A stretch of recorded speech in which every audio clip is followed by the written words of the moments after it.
que é professora do ensino superior e coordenadora do curso de pós-graduação do IBES, curso de pós-graduação em educação do IBES. E ela está lançando o seu novo livro, não é? Nós já vamos mostrar no início do nosso programa, Educação e Cidadania. Nada mais nesse momento, nada mais pertinente nesse momento da história, uma obra sobre a questão da educação e da cidadania, que é uma eterna, incansável, não é, discussão. Portanto, depois vamos mostrar de novo assim bonitinho o livro, claro, né?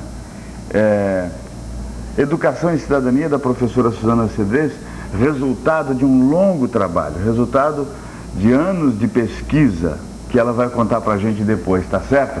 Então, hoje, feliz com a presença da professora Suzana para contar pra gente como é que aconteceu a história desse livro, Educação e Cidadania, não é? E que a gente está feliz por mais uma publicação. O livro jamais morrerá, tá certo? Então, beleza, vamos começar no formato sempre do nosso programa, com a nossa mensagem inicial. Tem musiquinha aí hoje, não? Tem? Ah, muito bem. Então é assim, é bem curtinha, mas é bem legal, quer ver? A vida são deveres que nós trouxemos para fazer em casa. Quando se vê, já são 6 horas. Quando se vê, já é sexta-feira. Quando se vê, já terminou o ano. Quando se vê, passaram-se 50 anos. Agora é tarde demais para ser reprovado na vida. Se me fosse dado um dia, outra oportunidade, eu nem olharia o relógio. Seguiria sempre em frente e iria jogando pelo caminho a casca dourada e inútil das horas. Bonito esse termo, né? Casca dourada e inútil das horas. Dessa forma eu digo, não deixe de fazer algo que gosta devido à falta de tempo, porque a única falta que terá será desse tempo que infelizmente não voltará mais. Mário Quintana. Legal, né? Então, você que está nos assistindo, você é amigo do programa Educação em Debate, de todas as terças-feiras, esse aí de coração para você, com muito carinho, dá um jeito nessas atribulações todas que você tem, que eu tenho, que nós temos pela vida fora, dá um jeito de tirar um tempinho para fazer o que você gosta. E dá para tirar um tempinho para fazer o que a gente gosta, tá certo? Uma ideia, para quem trabalha muito, por exemplo, é transformar o trabalho em prazer. É uma ideia que ajuda, né? Mas mesmo assim você tem que arrumar um tempinho para fazer aquilo que você gosta, não é? Curtir a família, um lazer, um esporte, qualquer coisa que você possa fazer, porque senão, como diz o Mário Quintana, não poderemos mais, né? Não teremos mais como recuperar o tempo que infelizmente não volta. Beleza, então? Vamos agora às nossas informações para depois rapidinho conversar com a professora Suzana Cedrez no lançamento do seu novo livro, Educação e Cidadania. Já tem outros aí atrás, né? Essa mulher escreve, rapaz. Que maravilha! E quando alguém escreve assim, a gente traz aqui para mostrar para você. Daqui a algumas semanas aí vamos trazer também a professora Daniela Tomil, que também lançou um livro. Tem um monte de gente escrevendo. Isso nos deixa felizes porque isso é muito importante para a educação, para os professores, para os alunos, enfim, para a melhoria do ensino na nossa cidade, no nosso estado e assim por diante. Mas vamos às informações de hoje. As entidades vão propor mudanças na avaliação. Uma notícia boa aí, ó, para quem não gosta do provão. Os representantes de entidades de educação superior, dos setores da educação agrícola, olha só, odontologia, biologia, matemática e engenharia, vão apresentar ao ministro da Educação, Cristóvão Buarque, propostas para o aprimoramento do sistema de avaliação do ensino superior. Em encontro com o secretário executivo do Ministério, Rubem Fonseca, as 5 entidades se comprometeram a reunir outras áreas do nível superior para discutirem juntos possíveis formas de aperfeiçoamento do sistema, principalmente em relação ao Exame Nacional de Cursos, o bendito provão. As possíveis reformulações, porém, só deverão entrar em vigor a partir de 2004, pois o calendário deste ano já está definido. Então aí, ó, a educação agrícola, odontologia, biologia, matemática e engenharia estão aí numa conversa com o ministro da Educação, Cristóvão Buarque, para mudar os rumos do Provão, ok? Não sei se mudar os rumos, mas diz o texto, aperfeiçoar, e isso é importante. Estudo revela melhora do Brasil em tecnologia. O Brasil ficou em 29º lugar entre os 82 países analisados no Relatório Mundial de Tecnologia de Comunicação e Informação 2002-2003 do World Economic Forum. O estudo verifica quanto cada um dos países está preparado para a economia em rede. Tá certo aí? O país melhorou sua posição em relação ao relatório passado, quando ficou em 38º. Apesar de ter ficado à frente dos países europeus como Hungria e Portugal, o Brasil está atrás de outros como a Estônia e a República Tcheca.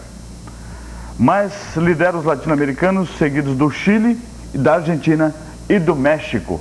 Não é? Então, numa avaliação aí a respeito da capacidade do Brasil em relação à sua possibilidade da economia em rede, nós estamos aí em relação ao mundo atrasados, mas em relação à América Latina até que não está tão feio assim. Isso é uma boa notícia, tá certo? Esta notícia é da fonte Clipping Educacional, ok? Então tá certo. Nós vamos agora, para não interromper assim o papo, vamos agora para um rápido intervalo comercial e no instante só nós já voltamos conversando, portanto, em definitivo, nos últimos 3 blocos com a nossa amiga professora Suzana, enquanto a cumprimentamos por mais um lançamento de um livro. Um instante só, nós já voltamos. Todas as terças-feiras, o nosso reprise no sábado e na segunda-feira de manhã, ali pelas 9 horas, na verdade. Muito obrigado sempre pelo carinho da sua audiência, ok? Então vamos lá. Professora Suzana, que maravilha, mais um livro. Esse é o 3º, 4º, 5º, como é que é? É o 4º. É o 4º já, hein? Meu Deus, cara, eu sei quanto essa mulher lê e estuda, rapaz. Que maravilha, hein? Um livro, vamos olhar as páginas. Quantas páginas tem esse livro? 300 páginas. É coisa, mas coisa muito importante, com muito conteúdo. Você aí é o que é professor, não é?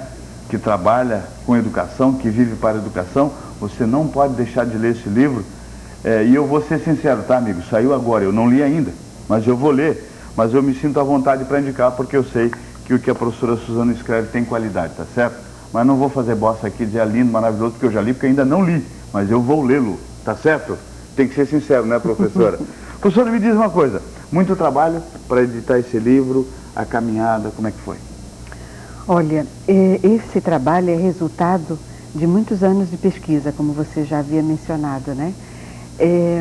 O projeto teve início em 1995. 95? É. Então você vê que tem um tempo aí, né? Tem uma estrada, uma longa caminhada. Vixe, Maria, é bastante tempo. E ele se desenvolveu de 95, no livro, né? Eu tive que fazer um recorte, porque ele começou em 95 e finalizou no ano de 2000. Mas no livro eu analiso o período de 95 a 98, que foi o tempo que a gente percorreu 3 escolas da região de Blumenau.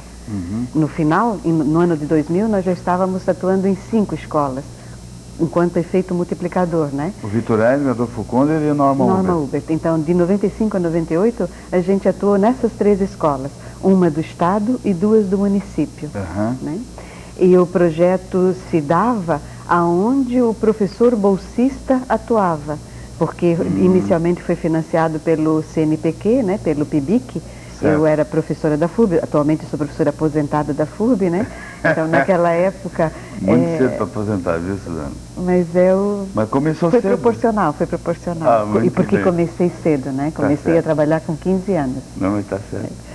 Tá. Então, naquela época, o acadêmico era de Ciências Sociais. E eu, justamente, era lotada no Departamento de Ciências Sociais e coordenava o colegiado de Ciências Sociais. Sim. Então, a vinculação era com o bolsista. E o bolsista trabalhava no Vitor Hering. Então a gente iniciou pelo Vitor Hering. O projeto estava lá junto com o bolsista. O bolsista se transferiu para o Adolfo Konder, a gente foi para o Adolfo Konder. O Almir era um deles? O Almir foi um dos últimos, ficou uns 3 anos. E atualmente é o secretário de Educação de Indaial. Então o meu orgulho no grupo de pesquisa é isso, é que na verdade esse grupo fomentou muitas lideranças que estão ocupando espaços importantes na região. Então a Darcila está em Gaspar, né, na prefeitura de Gaspar, o Almir está na Secretaria de Educação como secretário de Educação em Indaial, e tem outros, está fazendo um bom trabalho lá, viu? Bom trabalho. Tive a oportunidade de conhecer o trabalho dele, está fazendo um bom trabalho. Tem alguns que estão em cursos de mestrado no Paraná, né? E tem outros que inclusive estão na prefeitura de Blumenau.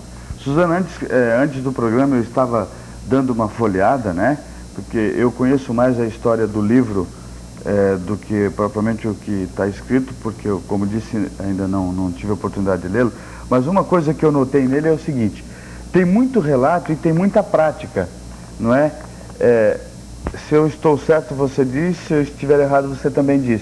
É um livro eminentemente prático, ou seja, não é apenas, digamos assim, não é uma ideia, digamos, concebida por alguém, que não teria demérito nenhum se fosse, mas esse livro é o resultado de uma coisa construída na realidade. Por isso que ele, digamos assim, ele tem uma força nesse sentido. Ou seja, não é só uma ideia pensada, é uma ideia feita.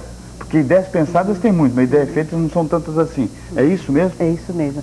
Inclusive, tu pegaste na essência a lógica constitutiva do próprio processo, né?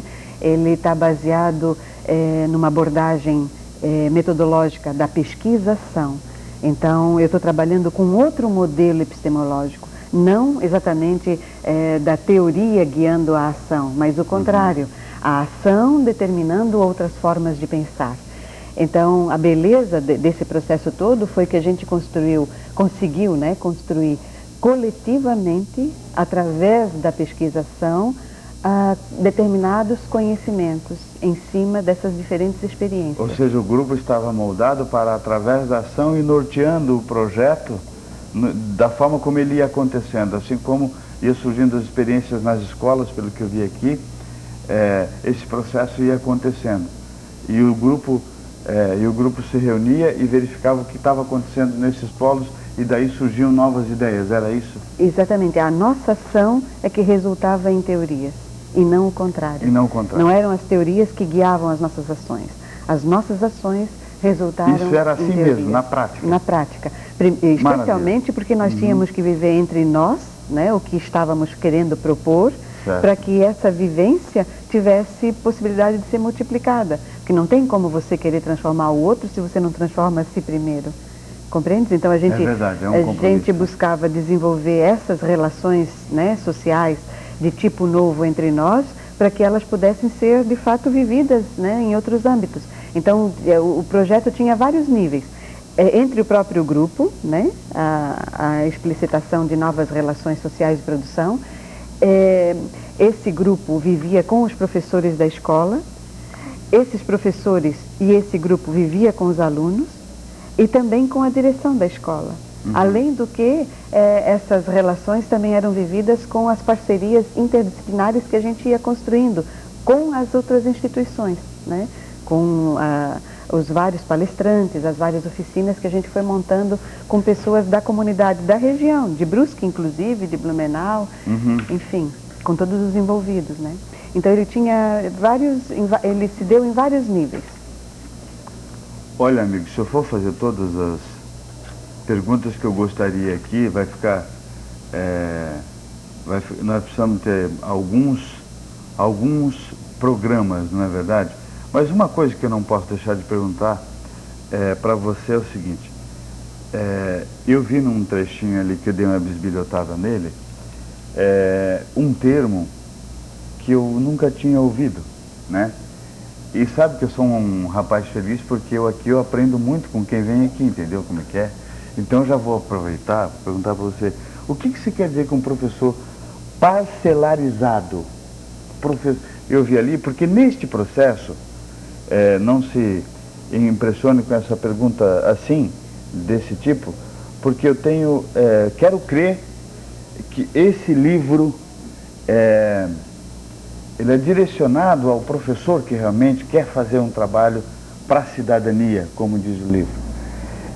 Por que você diz que durante a história ali, o professor está parcelarizado? É que a gente está partindo do pressuposto de que a atual organização do trabalho docente, né, ela impede a visão de conjunto, impede que esse professor tenha, então, tenha uma compreensão total, né, do fenômeno educativo. Por causa do modelo de trabalho? Por causa da organização, por causa da lógica da organização do trabalho, por causa do modelo do trabalho. Então, o professor não consegue. Não há espaço, a estrutura não privilegia essa possibilidade. Né? Então, essa uma das preocupações do grupo. Como romper com alguns dos determinantes históricos, políticos, econômicos e sociais dessa atual organização do trabalho que impede ao professor o controle da sua ação.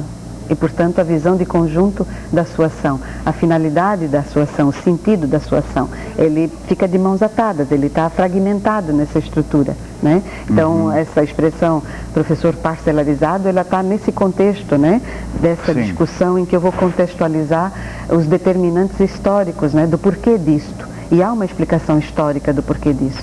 Ela está relacionada ao modo de produção vigente, né? Então, do mesmo jeito que Marx vai propor que não é possível compreender o homem sem vê-lo como evolução do macaco, né? Não dá para compreender a escola sem vê-la na sociedade que a produziu. Né? Como um processo. Exatamente, ela reflete, né, esse modelo. Eu tenho dito para os meus alunos lá, agora eu tenho alunos de novo, viu, Suzana? Agora o negócio está ficando bom, né? Tenho dito para eles que você não pode conceber uma sociedade, uma pessoa, do ponto de vista do momento. Ela é sempre fruto de um processo, né? Eu não tenho X anos, eu tenho a soma desses anos, a história. E o professor e a escola não foge disso. O professor realmente é vítima de um processo. E esse processo, às vezes, mesmo quando ele tem estrutura, ele nem sabe aproveitar direito, né? A gente vai criando vícios históricos, porque nós temos também, como professores, momentos que a gente poderia e a gente não aproveita também. Ou seja, não é só a estrutura, mas a história o levou a desacreditar em algumas coisas que até quando ele pode, às vezes ele não vai, né? O professor está meio desacreditado desse processo, Suzana, você acha? É que muitas vezes, por não ter visão de conjunto, lhe falta uma concepção de educação. Né? Muitas vezes o ensino superior... Falta concepção de educação. E, portanto, opção política, né? Ou seja, a possibilidade de escolha, né? Que tipo de estrutura ele quer montar, ou que tipo de escola ele quer construir em função do projeto de cidadania, né? Em função do projeto de sociedade que ele venha a ter. Então, como ele está fragmentado, né? Como essa estrutura o produziu fragmentado, e os cursos de formação nem sempre têm essa preocupação, ele não tem clareza, né? De que pode fazer escolhas.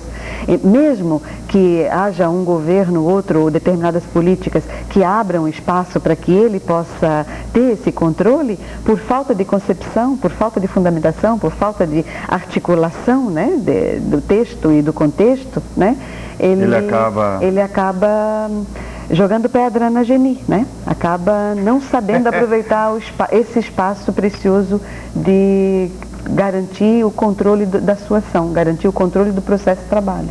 Legal. Nós temos que fazer mais um intervalinho e estamos conversando hoje com a professora, doutora Suzana Cedrez, blumenauense da Gema, daqui é natural, né? Praticamente, daqui. Eu nasci em Itajaí. Ah, é?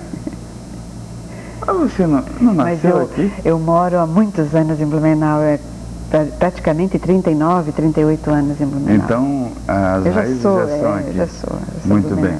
Mas a nossa cidade é assim, né? Ela acolhe todo mundo. Tem gente, tudo que é canto desse Brasil aqui, amigo, né? E é por isso que ela vai se tornando cada vez mais bela, mais pujante.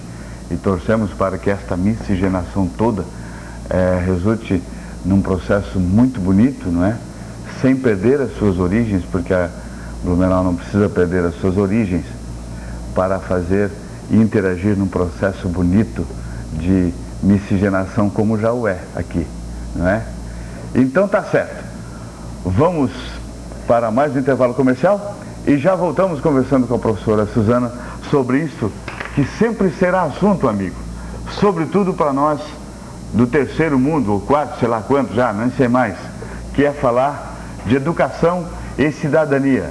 Então vamos para o nosso intervalo com esta imagem deste livro maravilhoso feito pela professora Suzana.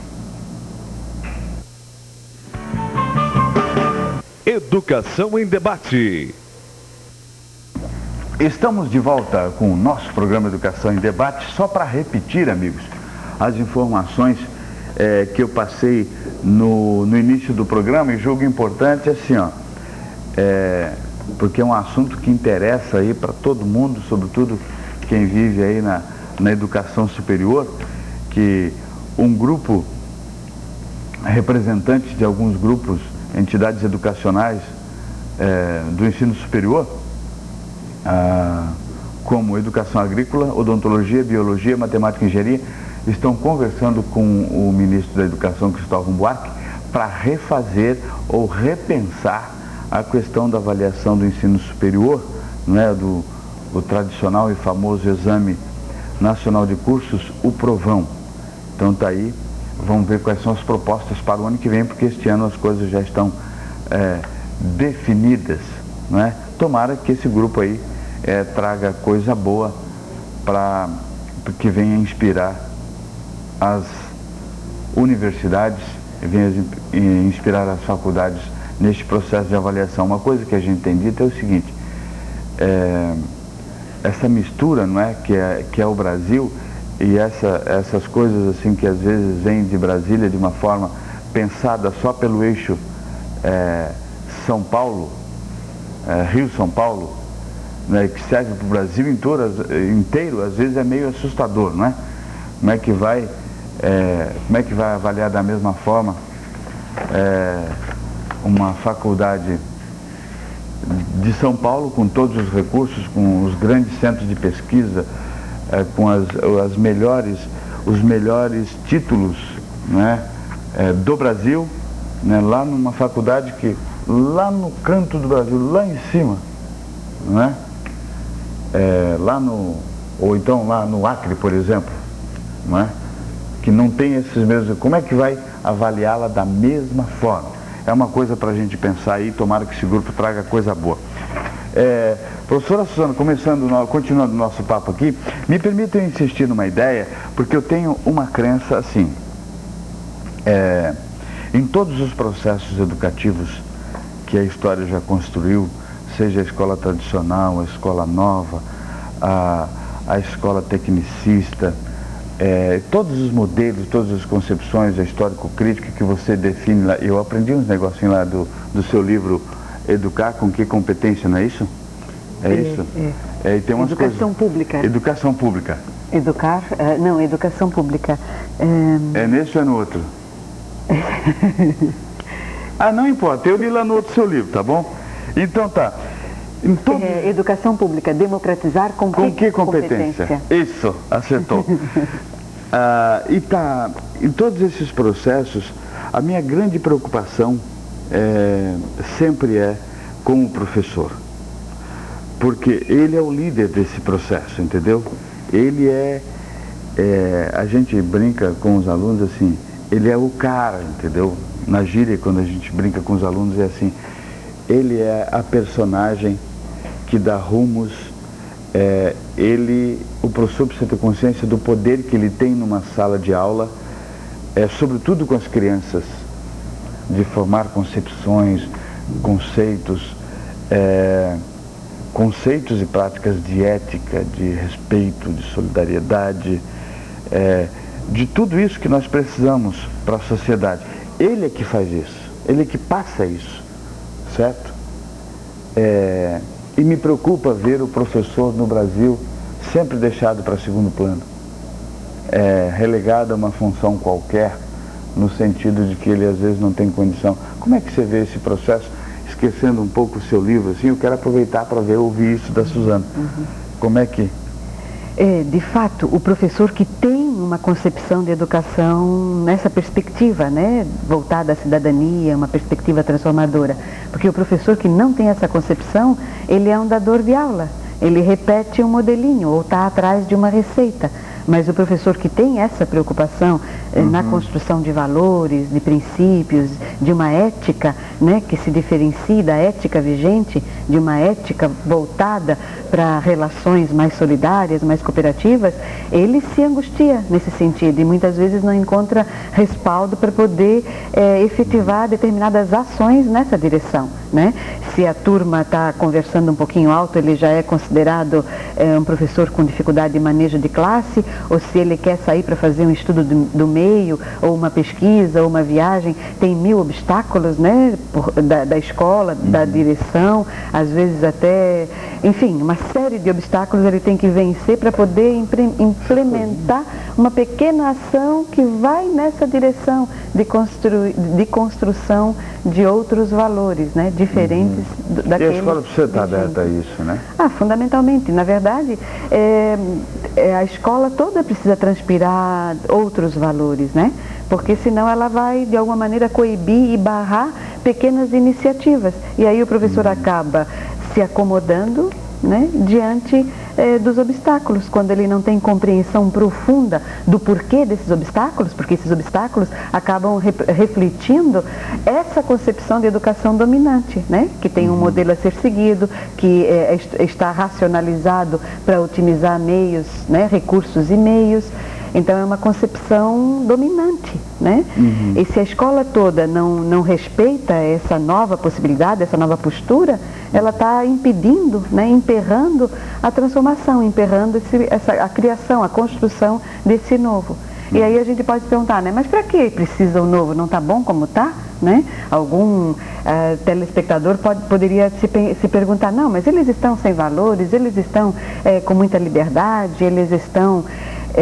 sem noção de limite. Sem noção de limite. Às vezes sem noção de respeito. Isso, estão desrespeitando e tal. Então, tudo isso que deve se constituir em objeto de estudo, né? Porque a nossa geração aprendia pelo medo, né? Pela coerção, pelo medo. Essa geração que está aí, ela só se convence através de muita argumentação. Eles não têm mais medo. Não tem, porque esses mecanismos foram superados, né? Tem aí as constituintes e os estatutos, né? Garantindo um certo convívio entre os seres, né? Entre os cidadãos, entre os seres humanos. Então essa geração, ela só aceita, né? O diferente, ou aquilo que o adulto está querendo, né, em função de se deixar convencer, em função de uma série de argumentações. E essa argumentação vai ser mais eficiente a partir das ações, né? Então, quer dizer, se esses jovens, esses professores puderem imprimir, né, e implementar ações concretas na direção de superação de alguns problemas sentidos em comum, né? Esse processo vai se tornando educativo. Quando nós criamos porque confesso que às vezes não é fácil operacionalizar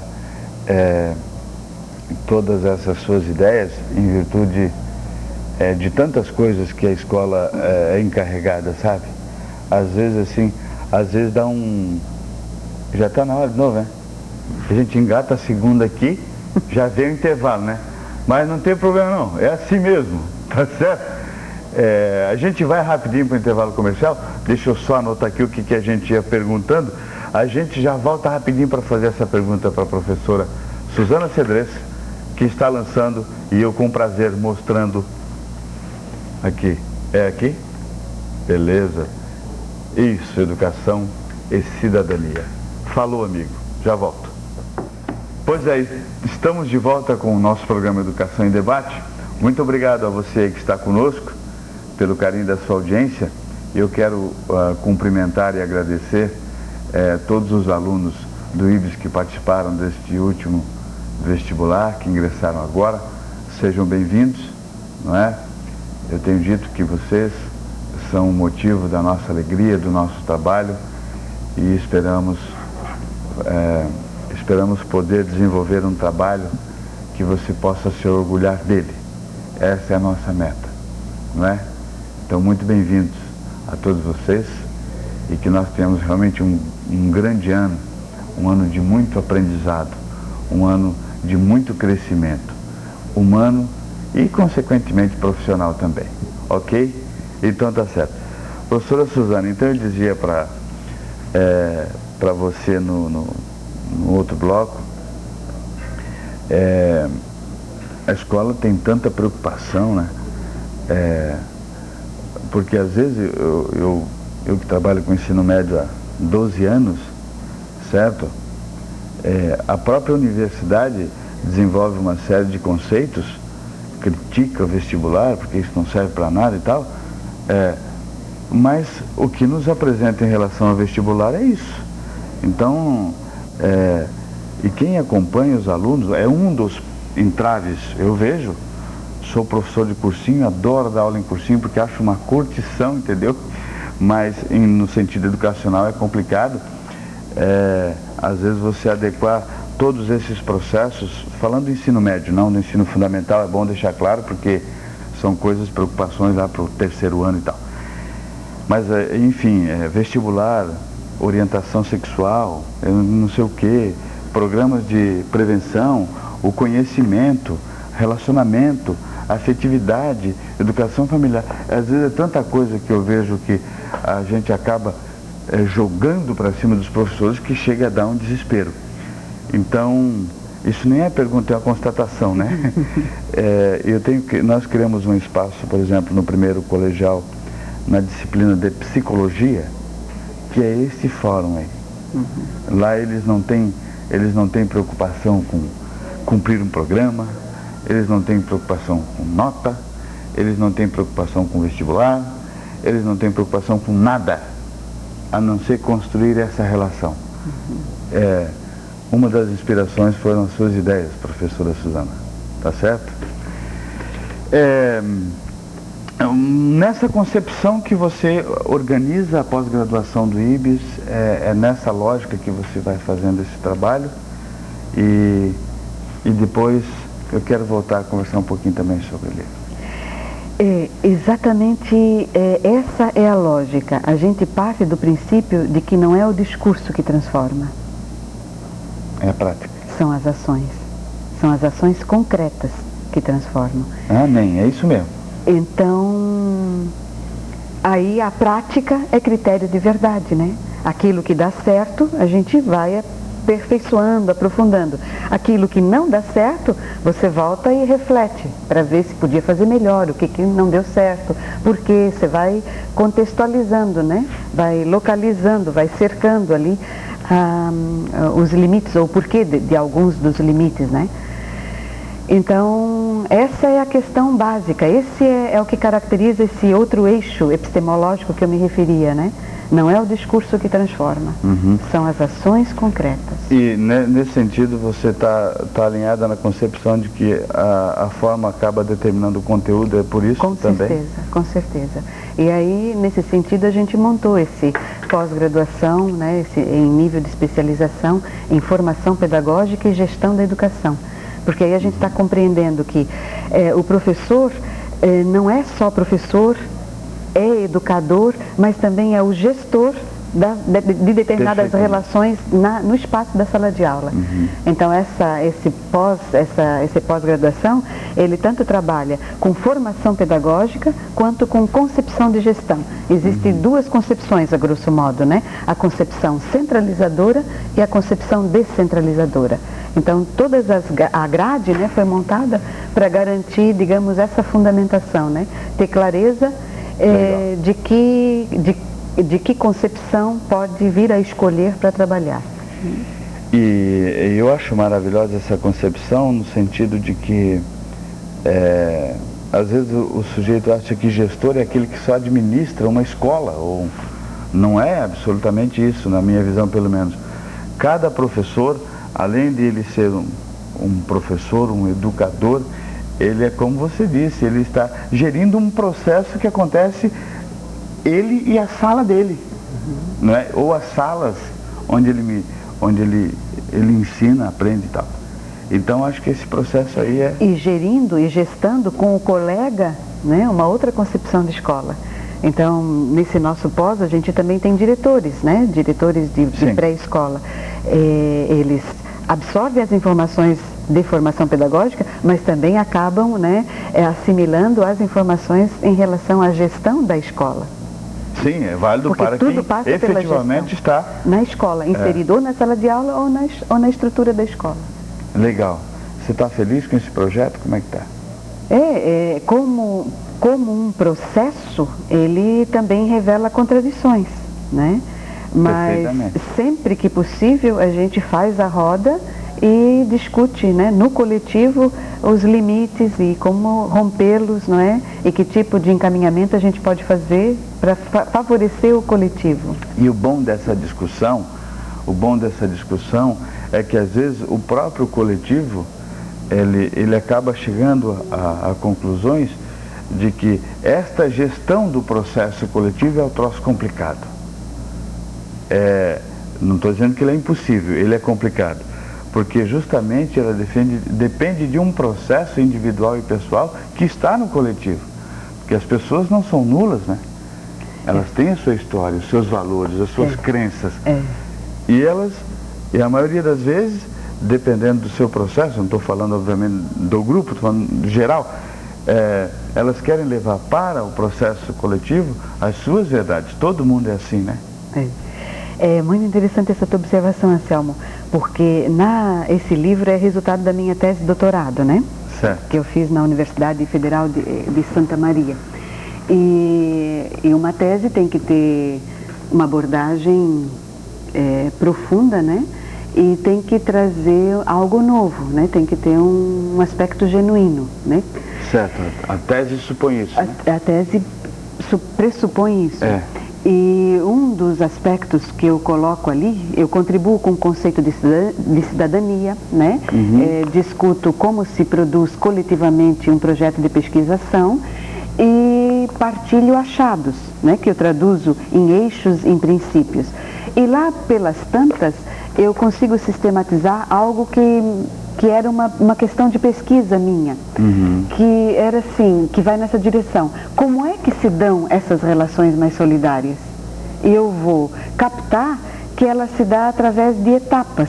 Então, a primeira etapa é o imediatismo, a agressividade. A segunda etapa é a dor, o sofrimento e a indignação. E a terceira etapa é a compaixão, né, de que a mudança começa a partir de si. A consciência de que a mudança começa a partir de si. Vamos repetir esse processo? Primeira etapa, imediatismo e agressividade. Segunda etapa, vamos lá. Dor, sofrimento, indignação. E a terceira etapa, a compaixão e a percepção de que a consciência começa a partir da transformação pessoal, de si mesmo. Antes de querer... Ela se dá concomitante, mas essa clareza de que a possibilidade está nas nossas mãos. O primeiro momento, a consciência é de si. Ela se dá concomitante, né? Para não fugir, para não ser contraditória com aquele princípio, com o eixo epistemológico que eu tenho seguido, né? Que as nossas ações têm resultado em teorias. Então ela se dá concomitante, mas tem um momento que dá o clique, né? Eu posso fazer alguma coisa. E nesse momento... Está na minha mão fazer, está na minha possibilidade de fazer alguma coisa. Então esse terceiro momento de compaixão, né? De que está na minha mão fazer alguma coisa, significa um salto. Então aí deu-se determinados vínculos, né? Determinadas relações que eu estou chamando de tipo novo. Legal, para a gente encerrar, porque os seus livros sempre têm bandeirinhas, bandeirolas, como é que chama isso? Tem aqui, tem aqui, tem aqui, tem aqui, tem um monte de gente, por quê?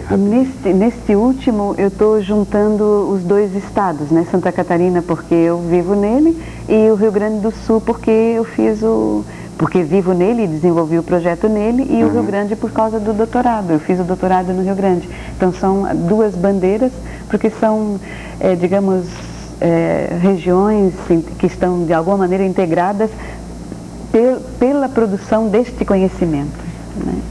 Legal, hein? Eu recebi aqui uma dedicatória, queridíssimo Anselmo. Falou, gostei aí, obrigado, professora.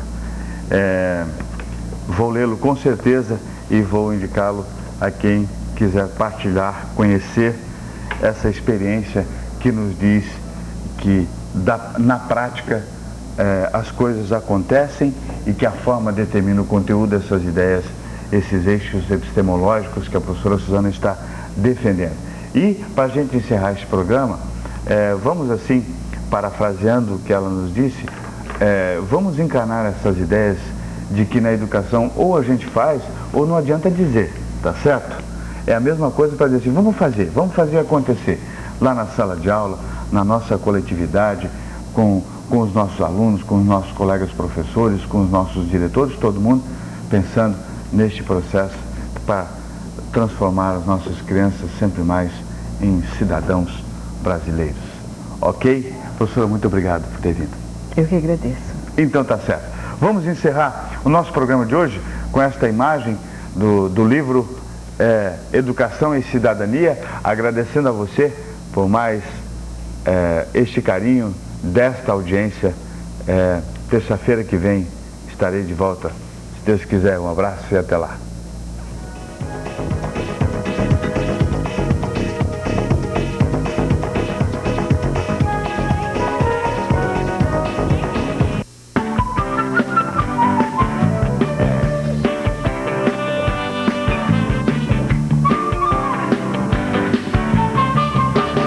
Educação.